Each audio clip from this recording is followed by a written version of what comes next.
হাসপাতালে ভর্তি ভারত সেবাশ্রম সংঘের সাধারণ সম্পাদক দিলীপ মহারাজ 5 দিন ধরে ভর্তি রয়েছেন তিনি। আর ওনাকে দেখতে গেলেন মমতা বন্দ্যোপাধ্যায়। প্রতিনিধি অভিজিৎ এই মুহূর্তে আমাদের সঙ্গে রয়েছেন। অভিজিৎ, কেমন আছেন দিলীপ মহারাজ?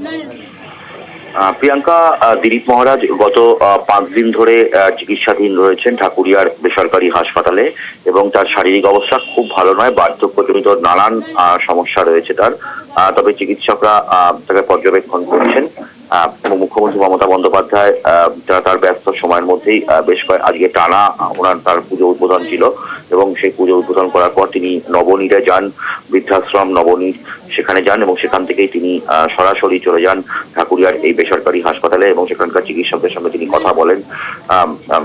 ভারত সেবাশ্রম সংঘের সঙ্গে তার দীর্ঘদিনের সম্পর্ক এবং দিলীপ মহারাজের শারীরিক অবস্থা সম্বন্ধে সমস্ত রকম তিনি খোঁজ খবর নেন এবং তিনি জানতে চান যে কি পরিস্থিতি, দিলীপ মহারাজের শারীরিক অবস্থার কতটা অবনতি হয়েছে এবং চিকিৎসকরা কি চিকিৎসা করছেন, এই গোটা বিষয়টাই তিনি জানতে চান এবং তিনি তাদের থেকে সমস্যাটাই সেটাই জেনে নেন।